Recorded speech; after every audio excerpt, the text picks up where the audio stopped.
Vous avez décidé de vous lancer dans la création de contenu? Vous souhaitez faire de l'argent en monétisant vos créations? C'est possible. Toutefois, vous devrez intégrer certaines bases afin d'être rentable.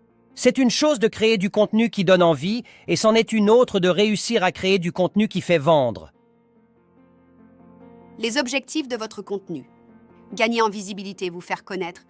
Créer du contenu vous permet de vous faire connaître. Que vous rédigiez un article de blog ou que vous décidiez de créer un compte Instagram, par exemple, vos créations seront amenées à être lues, vues et pourquoi pas commentées par les utilisateurs du réseau social sur lequel vous êtes ou les lecteurs de votre blog. Ce premier contact permet de créer un point d'entrée entre vous et votre potentiel client. À force de créer du contenu de qualité, travailler en fonction du besoin et des envies de votre cible, vous allez gagner en visibilité. En d'autres termes, vous allez commencer à être connu pour ce que vous faites et pour qui vous êtes. Les personnes pourront associer vos créations à votre nom et prendre conscience que vous existez sur le marché. Cette première étape est essentielle. En effet, peu importe la qualité du produit que vous créez, si vos potentiels clients ne savent pas que vous existez, comment pourraient-ils acheter chez vous? Pour gagner de l'argent grâce à votre business en ligne, la création de contenu est donc un point primordial de votre stratégie, surtout au commencement. Prouvez votre expérience, créez de la confiance. Une fois visible et connue de votre cible, vous devrez prouver votre compétence afin de la rassurer quant à la qualité du service ou du produit que vous proposez. Une fois encore, la qualité du contenu que vous allez offrir est primordiale pour transformer les visiteurs et lecteurs de votre contenu en acheteurs. À travers les publications, les articles de blog, les vidéos YouTube, etc., votre communauté va découvrir qui vous êtes. Pourquoi vous faites ce que vous faites? Comment vous pouvez les aider? Ce que vous avez de différent? Pourquoi ils devraient vous choisir vous? Ces éléments sont une quantité d'informations nécessaires à la décision d'achat. Votre objectif sera donc de créer du contenu assez pertinent pour mettre en avant vos compétences et rassurer votre communauté quant à la capacité que vous avez de régler leurs problématiques. Il s'agira donc de doser les informations et solutions que vous donnez. Attention! Si vous n'en dites pas assez, les utilisateurs ne pourront pas être rassurés sur vos compétences.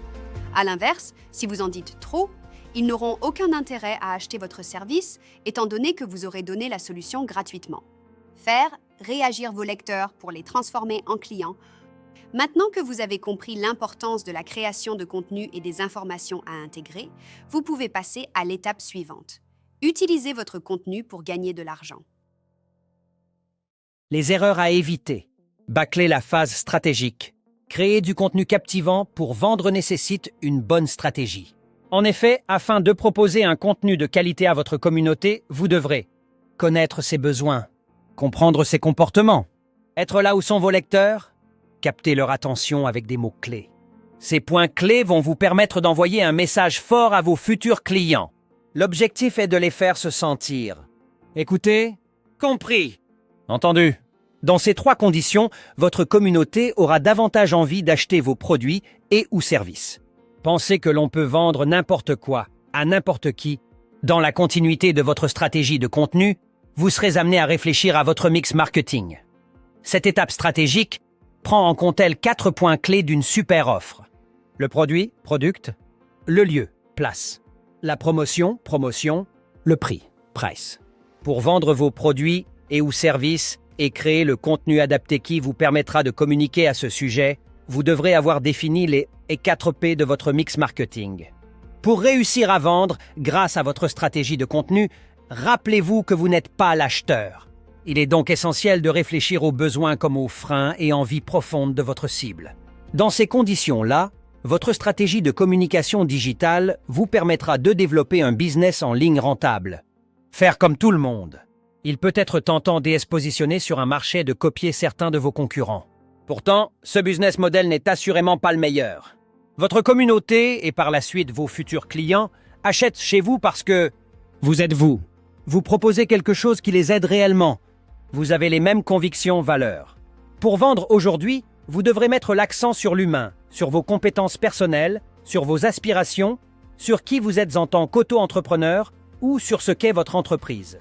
Si vous regardez bien, il y a peu de nouveautés depuis ces dernières années. En revanche, il y a de plus en plus de manières de communiquer sur ces produits et services qui existent pour la plupart depuis toujours. Copier purement et simplement la stratégie d'un concurrent n'est donc d'aucune utilité. Travaillez plutôt votre message, analysez bien les besoins, les envies et les freins de votre cible et démarquez-vous. Montrez à votre communauté pourquoi elle gagne à vous faire confiance. Que ce soit parce que vous partagez les mêmes valeurs, parce que vous êtes un producteur local, parce que tout comme vous, vos acheteurs sont des sportifs de haut niveau, des mères foyers ou des experts du trading. Il s'agit finalement de créer du lien d'humain à humain afin d'intégrer l'affectif dans votre stratégie. Aujourd'hui, avoir un produit de qualité ne suffit plus. Les acheteurs sont submergés de contenu gratuit. De ce fait, lorsqu'ils achètent, ils le font avec beaucoup plus d'exigences affectives. Aujourd'hui, un acheteur souhaite davantage être pris en considération par son vendeur. L'action d'achat n'a jamais été autant conditionnée par l'affectif et l'émotionnel. En copiant la stratégie d'un concurrent, et donc en vous faisant passer pour quelqu'un d'autre, vous posez un masque sur votre identité d'entreprise et sur votre business en ligne qui risque de faire fuir vos clients. Merci pour votre écoute. Nous espérons vous retrouver sur les autres épisodes de notre chaîne vidéo. Abonnez-vous pour voir notre contenu dès sa sortie et utilisez nos conseils pour avoir les clés nécessaires à la création d'un business florissant et de temps à autre, des astuces pour profiter de la vie à moindre frais.